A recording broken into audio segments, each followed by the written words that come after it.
The last radio call. The clouds over North Vietnam were thick with smoke and vengeance in the spring of 1972. Far above the jungle canopy, where death rode on every radar pulse and every shadow flickered with danger, Captain Russell Kincaid flew his F-4 Phantom straight into hell. He wasn't scheduled to fly that day. His name wasn't on the mission board. But when the call came through, "Be advised, downed pilot," last ping at grid November 27, he didn't hesitate. The man who had gone missing, Captain David Murray, wasn't just another call sign. He was Russell's wingman, his friend, his brother. And now he was somewhere out there, alone, bleeding, maybe already dead. The mission was a no-fly order. Too hot, too deep, too dangerous. Command refused to authorize any recovery, but Russell didn't care. He looked at the photo taped to his dashboard. David standing next to him on the runway, both grinning under the weight of youth and flight suits, and he made up his mind. "He'd do the same for me," Russell whispered, locking his helmet into place. With a quick motion, he climbed into the cockpit, flicked on the fuel flow, and roared off the tarmac before anyone could stop him. As the wheels lifted off the Da Nang runway, the tower shouted for him to abort. But all they got in return was his last radio call. "Echo 39er entering no-fly zone. If I don't come back, tell him I found him."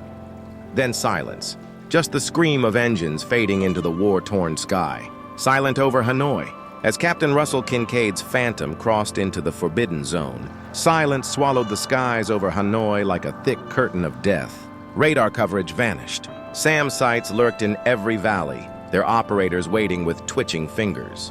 The air itself felt heavier inside the cockpit, like the sky was holding its breath. But Russell didn't flinch. His eyes scanned the horizon, each second a gamble between survival and sacrifice. He banked gently, circling once, twice, and then he saw it.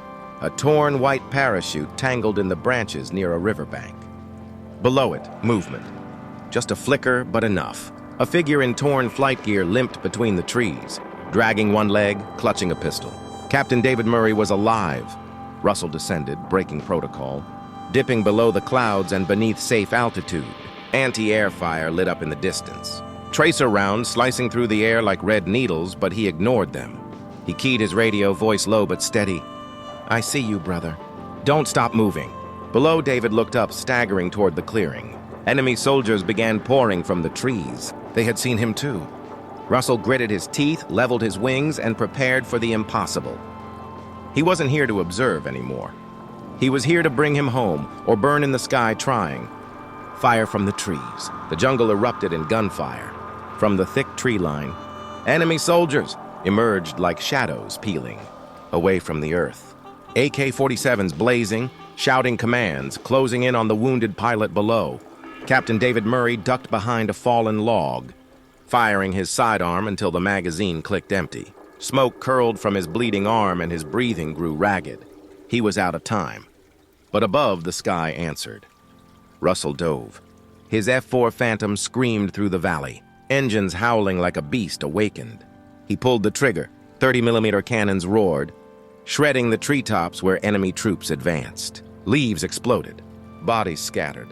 The sheer force of his pass broke their formation. One strafing run, then another, and another. David crawled forward, dragging himself toward a clearing where the thudding echo of rotor.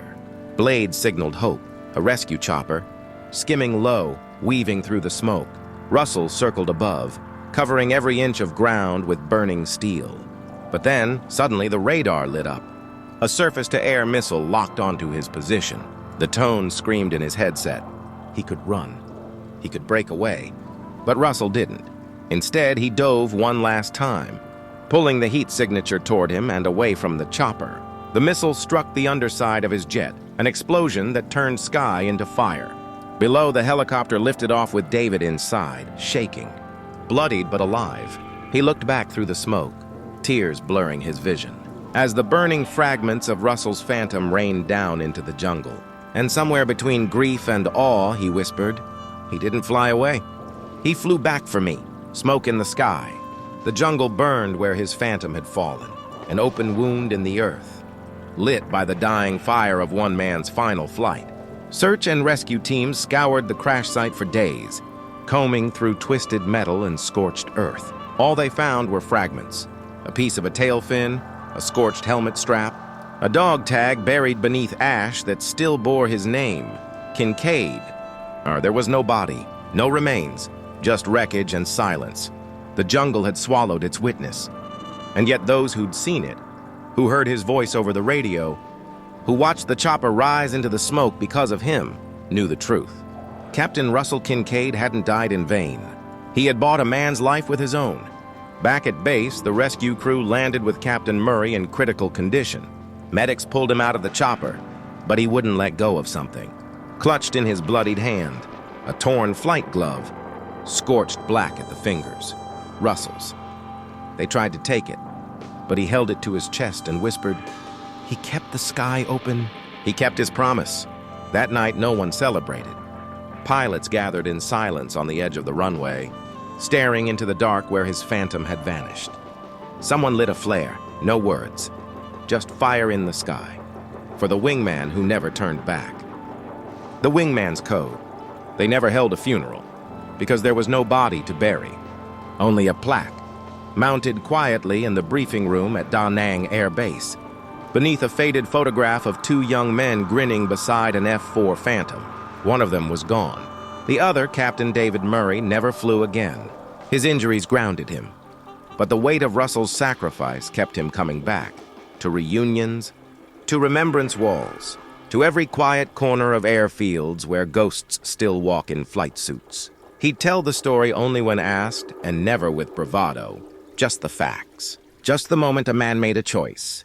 "He didn't have to go," David would say. "No one ordered him. No medals waiting. He flew because I was down there. That's all."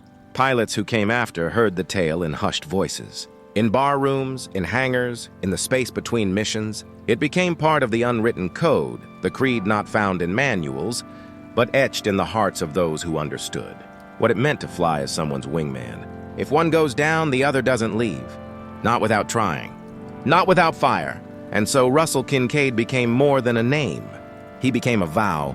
Even now, decades later, somewhere over the dense forests of Vietnam, they say you can still hear a roar in the clouds when the air falls too still, like an engine that never really stopped. A phantom still flying low, guarding the sky for a brother who made it home.